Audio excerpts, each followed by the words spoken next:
A few days later, near Ermou, Athens' main shopping street.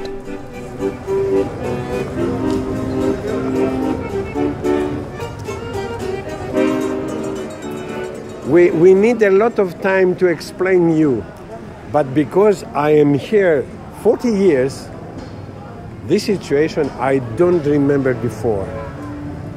Look, this is the most commercial road of the city, of the center of the city.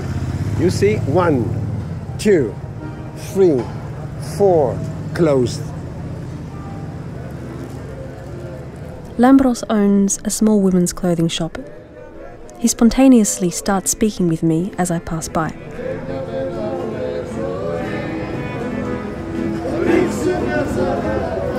Our payments has a lot of delays. You understand me? A lot of delays. Everything is blow up here. And I don't see solution for the future. What happened in the future? Today, we have a name day of Saint Nicholas. And last year, a lot of people coming here for buying. Now, nothing. Nothing. How is it personally going with your shop? Do you have big problems? Do you think it's going maybe to stop? Or what's your situation? No, I'm a fighter. No, I'm a fighter. I fight. I like to fight until the end. No, I'm not going to close my store, but I fight for that. No. I feel myself to be a captain in a ship. It's a personal business here. This lady is my wife, not this, the other lady is my wife. Come.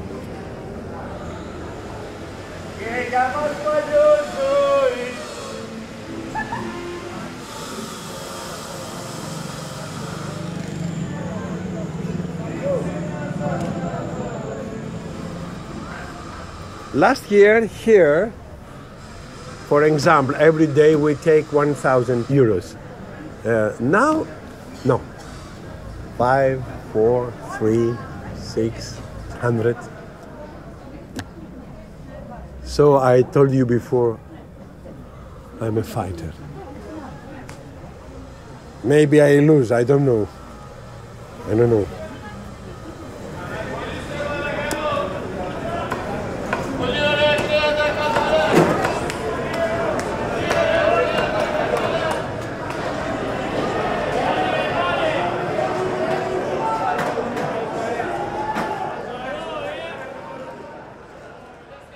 End of November 2009. Financial circles are shaken by tremors in Dubai, which is on the verge of bankruptcy. It is the first time since the beginning of the financial crisis that the risk of a state bankruptcy has become a possibility. In Greece, Socialist Party leader George Papandreou has been Prime Minister for 2 months. After his election, his government realises that the state finances are in worse condition than the previous government had stated. He makes an official announcement on November 30th, 2009. 1 week later, the agency Fitch Ratings downgrades Greece's credit rating by 1 notch from A- to BBB+. We heard of this a couple of years ago, but we couldn't imagine what is to experience what's happening right now. There's a lot of difference.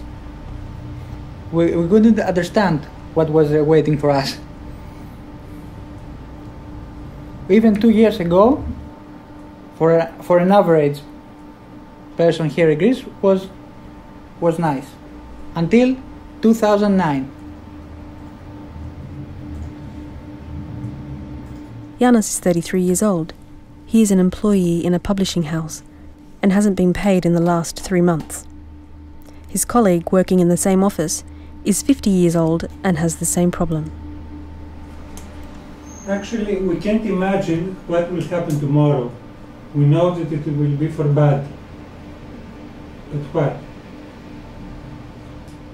They threaten us that we must pay what we owe to Europe. So they take everything from the poor, from anyone, because we see that they can't reach the rich people. They can't reach them. They can't touch them. They can't do anything to them. Austerity measures. Since 2010, new legislation passed in Greece, Ireland, Portugal, Spain, Italy, and the UK has had a significant direct impact on people's living standards. These laws were voted through by different political parties, conservatives, liberals, and social democrats, introducing so-called stringency or austerity measures. These have resulted in an increase in taxes and a reduction in services provided by the state. Increased VAT, higher taxes on fuel and heating oil, an increase in income tax, social security contributions, and housing tax, to name but a few. Lower pensions, cuts in unemployment and disablement benefits, a reduction in public services in the areas of health, education, and transport, and higher costs for users of those services. If we add together the laws passed in the above countries, then a total of about 100 such measures have been adopted in Europe over the last 2 years. This year, the recent year, they don't pay us regularly. There was some kind of salary, and this salary, first of all, they reduced it a lot 10 months ago. And now we are 3 months without payment. We have for 3 months we're working free now. Yes. For instance, our boss had 3 companies 3 years ago with 37 people personnel. Now we are 3 and 1 company. So it's madness.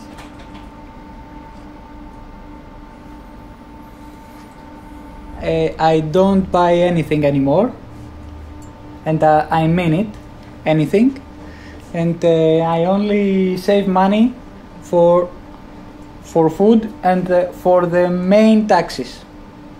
The main taxes. All the other taxes, I leave them be.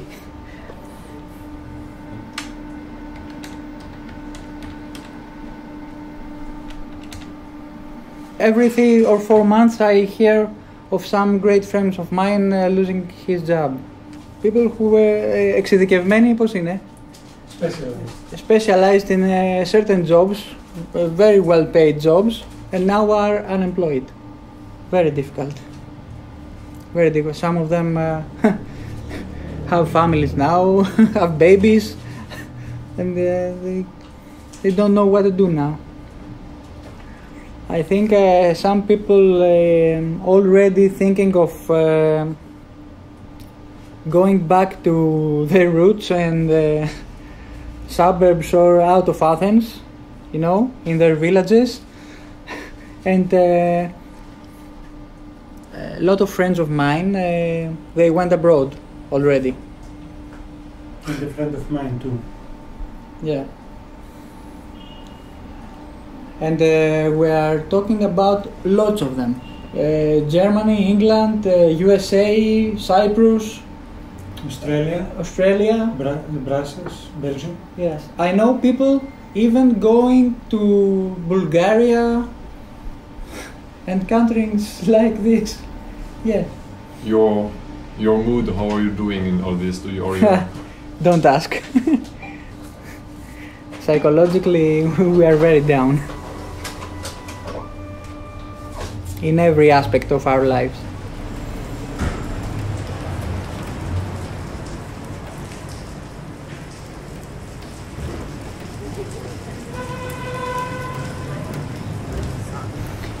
There's a difference in saying that Greeks should live with less than Greeks should live with nothing. There's a difference. We're going for nothing. We can see it accelerating. It's like an avalanche. And we see the avalanche that it's going to take us away, all of us.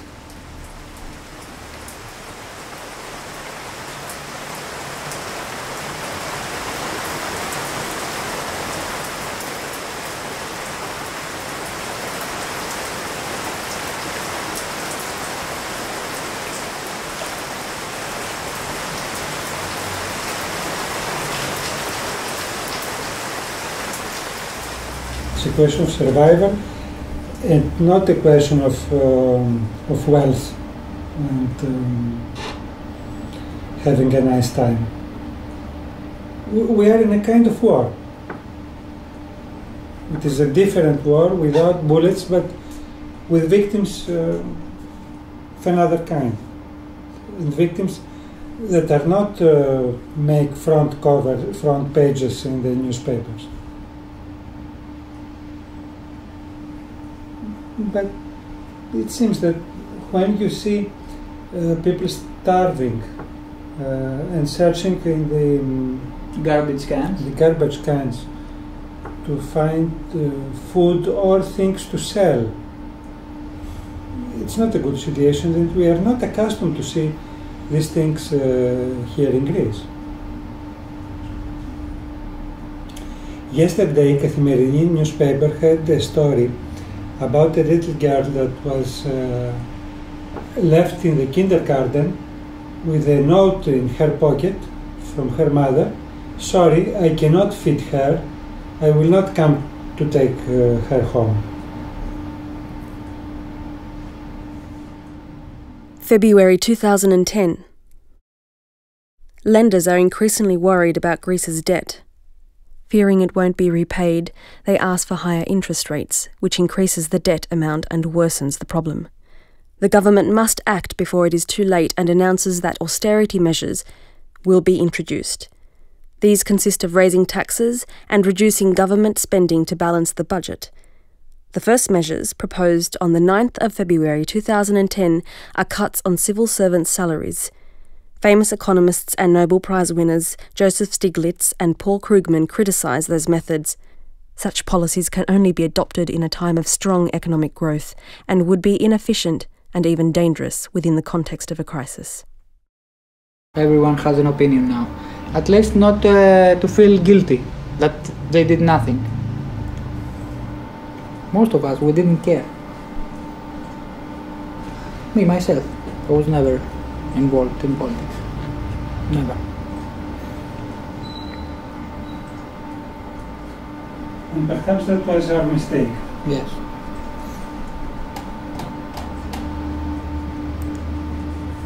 Before leaving work, Yannis's colleague asked us if he could add something to the discussion. Well, my situation is not as bad as is other people, because my wife has a good job. However, even if I say that I'm not in a very bad position, we have to sell a car. We took our children from the private school they were going. We don't plan anything for Christmas. And of course, I feel very bad that I cannot contribute to the house's expenses. From September till now, I contributed with 400 euros. It's nothing, as you know. It's less than the supermarket of the month. I cannot escape Greece because my children go to a Greek school. My wife works here. It's very, very difficult to go to start a new life abroad.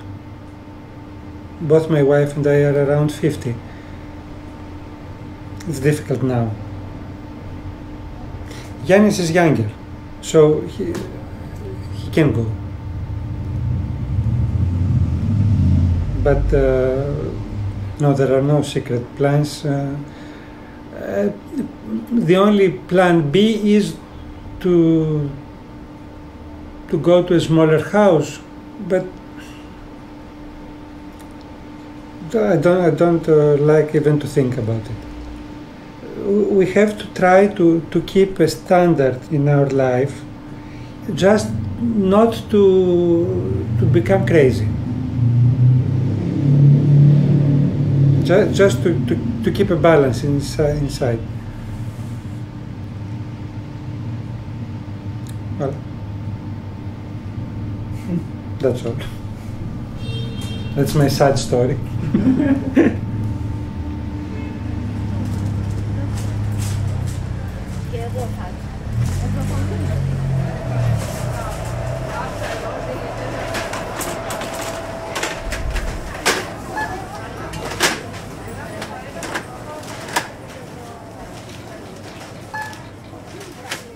A normal small supermarket in a calm middle-class suburb.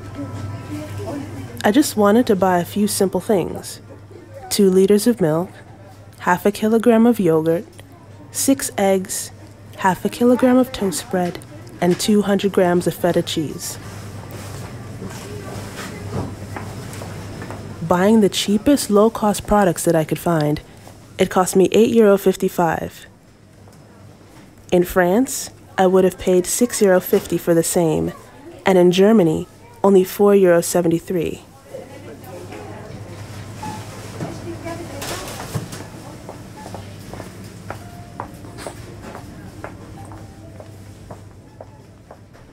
Generally, as a person, I was always, let's say, an optimist.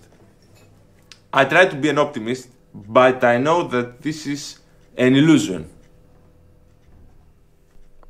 Michaelis is 30 years old and works as an engineer.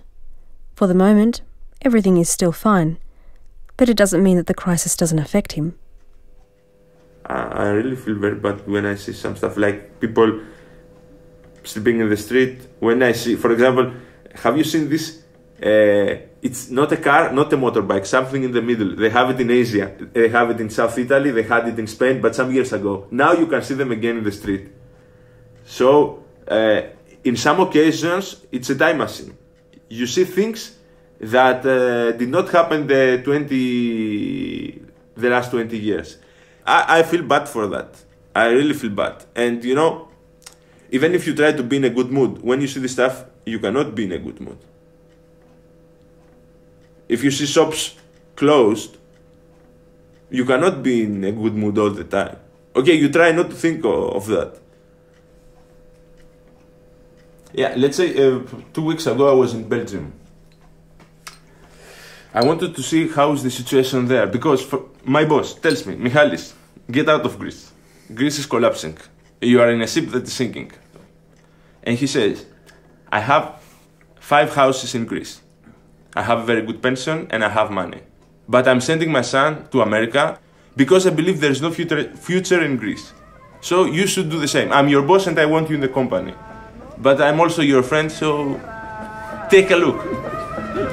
Yeah.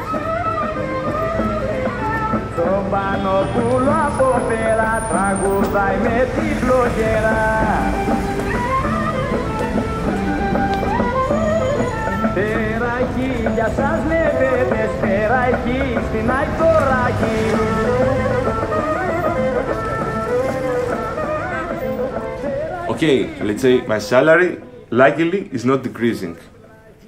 I work as an electrical engineer for a company that is dealing with industrial automation. But I know people that they lost 50% of their salary in 1 year. The problem actually is that there were a lot of people 2 years ago that they took loans to buy a house or to buy a car. Because 2 years ago the government told us, go and buy a new car and we'll give you a discount if you give us the old car, like a 20% discount. So a lot of people went to buy new cars. And these people really have problems. Because if they sell the car, they will get only 1/3 of the price of the car they have paid. The same with the houses. They are doomed somehow. And the last years, the prices of gasoline became double the last 2 years. the price of the cigarettes became double, the price of alcohol became double, the tickets of the metro are 40% more expensive, everything became more expensive. The heating became double, I mean the petrol you are going to buy for the house. The electricity 20% higher. It's very hard for some people. I know it. The impact of austerity measures. The consequences are immediately apparent. Higher taxes and lower social benefits have led to a reduction in people's purchasing power, while fewer public services means that citizens have to pay more for health, education, and transport. The result is a sharp decline in living standards for the majority of people. Furthermore, the decrease in purchasing power leads to a lower level of average consumption and hence a lower level of growth. Shops, offices, and factories are closing down, generating more unemployment. But if these measures are having such disastrous consequences for ordinary people, why have so many governments chosen to implement these policies for the last 2 years?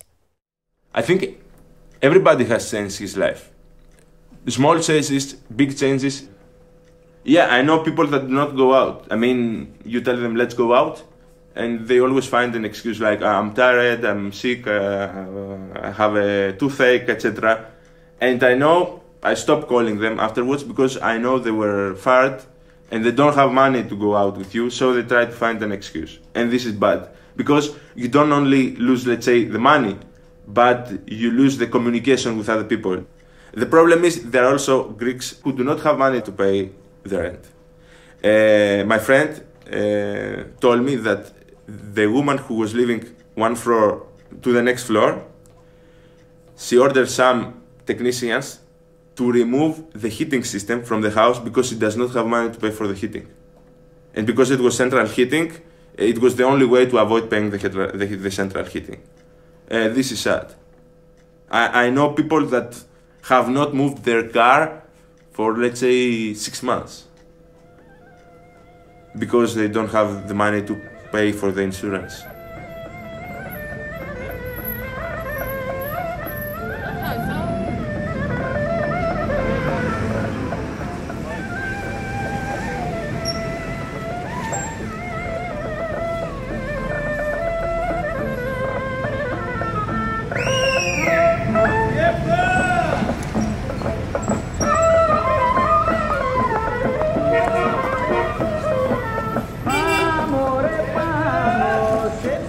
People feel like, okay, maybe I will be next. So let's try to behave in a better way, because maybe in 3 months I will also be unemployed. So somehow the crisis brought us a bit more together. I remember also 12 years ago when we had the big earthquakes. They brought us together too. But I would prefer not to have earthquakes or not to have the crisis, and to be more together in another way. It is like an earthquake. It is like an earthquake. But you know, because I was here, Manos, you were also here in the big earthquake of '99. Somehow the whole earth trembles. You see buildings shaking, etc. And you cannot go anywhere. This is like the crisis. You see your world trembling and you don't know what to do. Start running, like to go to another country, or stay in the house that you are more safe. So you really don't know what to do. But always with earthquake, you know that it's going to be an end. I don't know when the end of the crisis will come to Greece. I hope soon, because it's a great pity to see your friends and also yourself without a hope. I met, for example, old people, because I always like to talk with old people, and they were telling me, I was here in Piraeus in the Second World War, and we had the Germans and the Italians bombing, etc. In the end of the tunnel, let's say, there was a light, there was a hope. Now, I don't see any hope. This is what they are telling me. How can something better come? I don't know.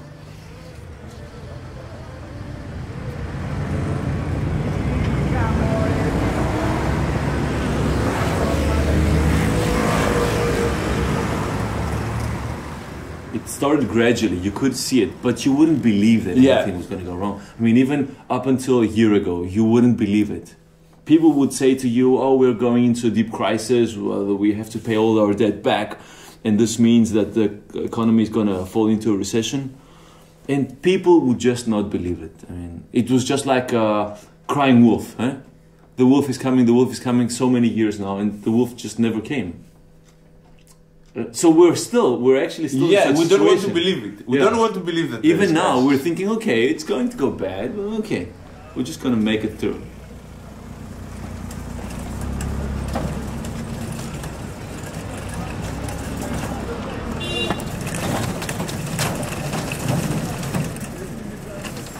In the streets of Athens, the noise of shopping carts became usual after first appearing in the summer of 2011.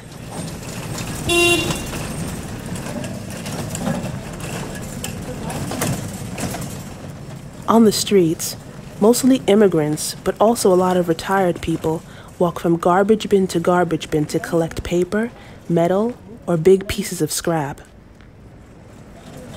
You speak English, my friend? Speak English? Bangladesh. This, how much money? Oh, right. For 20 cents. 20 cents. For one piece? 20 cents each. 1 kilo. 1 kilo 20 cents. 1 kg. 1 kg, 20 cents. Even this? 10 cents. 1 kilo 10 cents. Which place do you take it? 5 kilometers. 5 kilometers. Good luck. Good luck.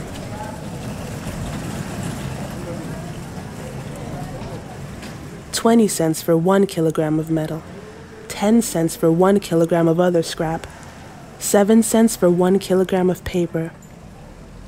One cart loaded with 100 kilos has to be pushed on 5 kilometers by 2 people and brings about €20, €10 per person. For the poorest people, a lot of illegal small jobs disappeared in the last months, and they now have to imagine new ways to survive.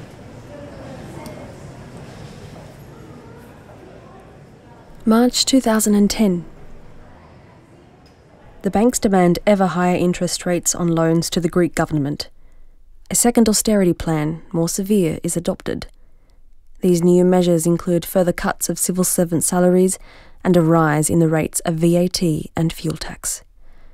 With these changes, the government reduces salaries and increases the cost of living, which has a direct impact on consumer spending. All this leads to a downturn in economic activity and growth, and finally to recession and more unemployment.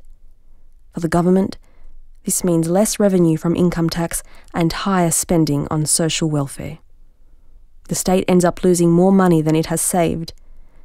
The secondary effects of austerity tend to worsen the debt problem instead of solving it.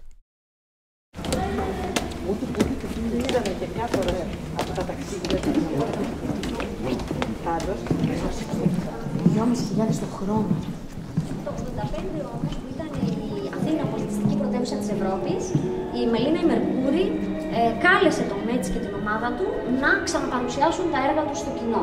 Και με αφορμή την πολιτιστική πρωτεύουσα παρουσίασαν... Sophia is giving guided tours in an exhibition about Yanis Metsis, a dancer and a choreographer who changed the history of Greek ballet in the 1960s.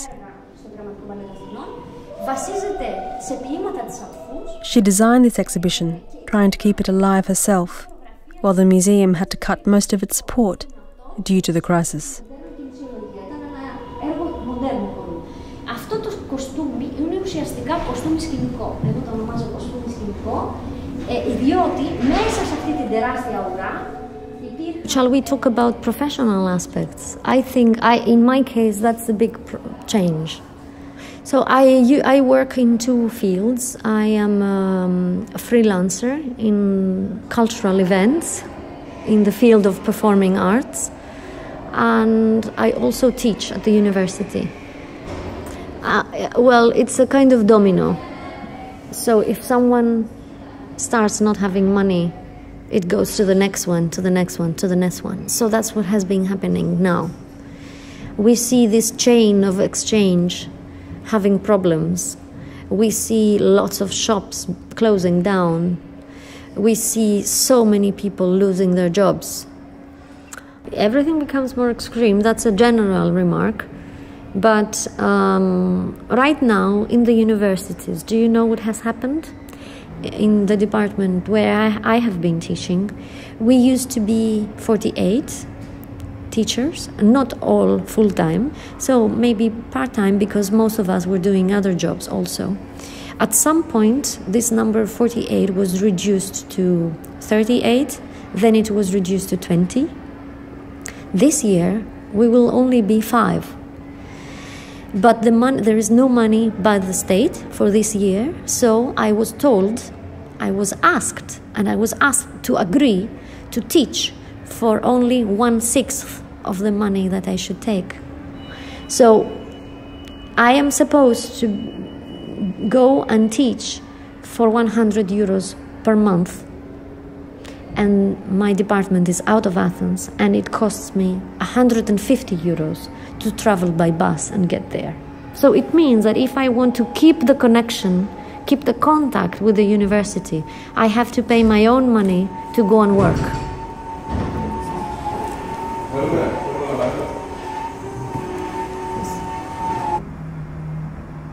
What would you do if you were at my position? Would you just go away? Then they would certainly find someone else. Maybe not with exactly the same qualifications, definitely not exactly the same person. But under such circumstances, younger people, especially the younger ones, would really go, even to work for free, just at least to get some experience for their credits, for their CV.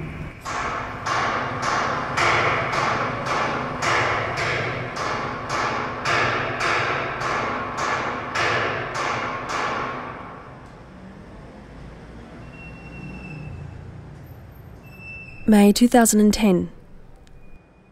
The 2 previous austerity plans haven't worked in restoring the lenders' confidence. The interest rates that are required are so high that Greece has to ask for financial help from outside the country to avoid defaulting on its debt. The International Monetary Fund, the European Commission and the European Central Bank, a trio now commonly called the Troika, agree to lend money to the Greek government. But in return, they demand an even more radical austerity and the implementation of a liberalisation program. This harsh austerity plan is denounced fiercely. The resulting recession could be a catastrophe and could increase the debt instead of reducing it. Paul Krugman wrote on July 21, 2010, "I and others have watched, with amazement and horror, the emergence of a consensus in policy circles in favour of immediate fiscal austerity." On May 22, 2010, Joseph Stiglitz explains that if Europe goes down the route it is taking, there will be a disaster. We have learned since the Great Depression that austerity is not the answer.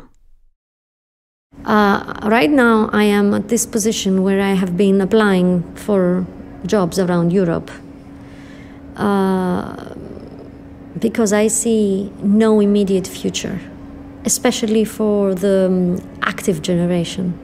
I am 38 years old, but my generation is not really seeing a future.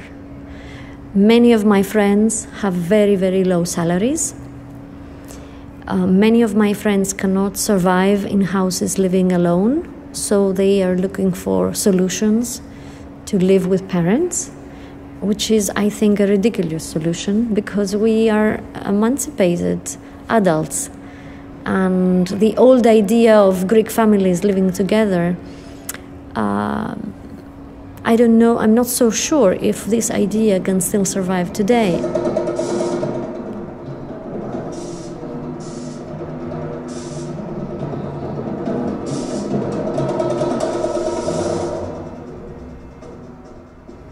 I also have a feeling that we are becoming something similar to Balkan or communist countries 50 years ago. That we are going back to the very basic needs of survival, so that there is some education, there is a little bit of food. I have a feeling that we are becoming something like what those countries used to be. I even don't have much contact with my friends because everyone is struggling to find new solutions, especially in the professional field. So everyone is just working. In my age, we don't have time to meet. I refer to my age because most people in my age have little children. So right now, they are struggling for work, and try to find some way with little children.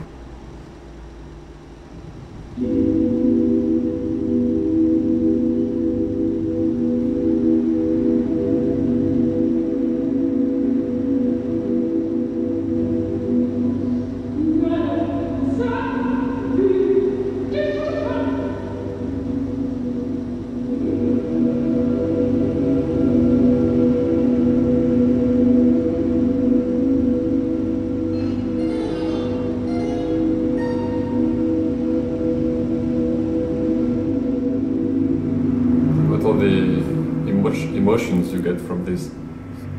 I get angry. At times I get depressed. In other moments I get passionate about what I do because I want to do something against this situation. This is how I did this exhibition that we saw, which has been one of my recent works. Everyone and everything is pushing towards cancelling everything. I don't want to cancel. I want to produce. I want to show that there are some things that have a value. And so I try to do the best I can, even if I have very little means for that. So in that case, I become active.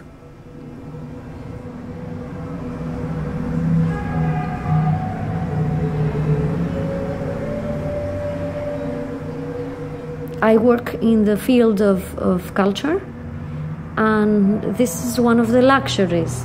If you don't have food, why speaking about culture? That's what many people say. In my case, and I think that many other people believe that culture is a kind of food, and it creates a kind of thinking. So I think it's necessary. And I think we shouldn't only be speaking about having money to pay bills and get food. Not only. We are humans and we have different needs, not only to be fed. So that's my position in becoming active. But in general, and especially sometimes when I go home in the evening, I am totally empty. And I am very afraid and very angry.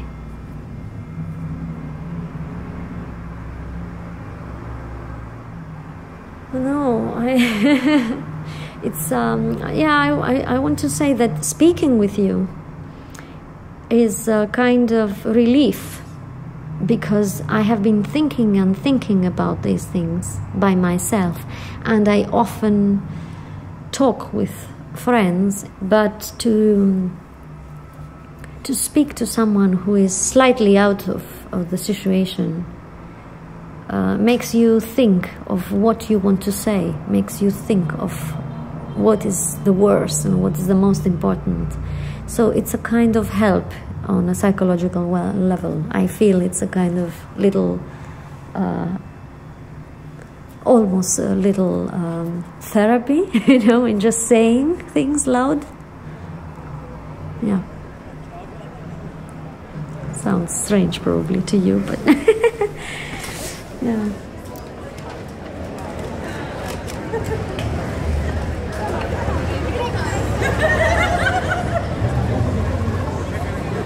A nice and warm winter afternoon in the center of Athens. The crisis is not everywhere. It is a hidden beast slowly seizing the people from below, one after another. And for those who haven't been completely swallowed yet, which is still a lot of people, fear is there.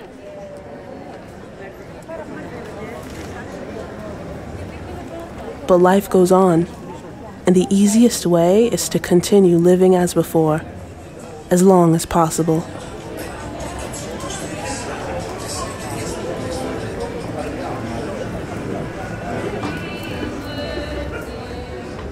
Chronicles of a European Winter, first episode.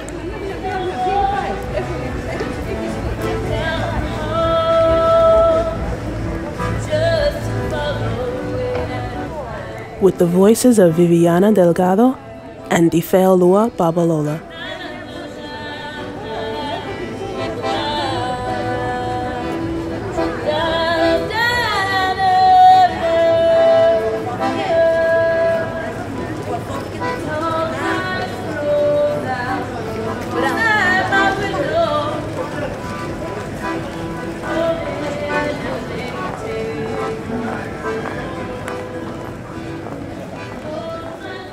Special thanks to Bernd Bechtold, Helene Lutz, and Juliana Hogan. Idea and production, Etienne Hogg.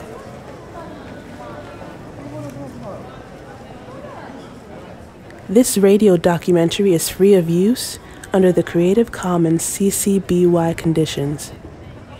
For more information about the project, or to listen to other episodes, visit our website, eurowinter.wordpress.com. That's EUROWINTER.wordpress.com. January 2012.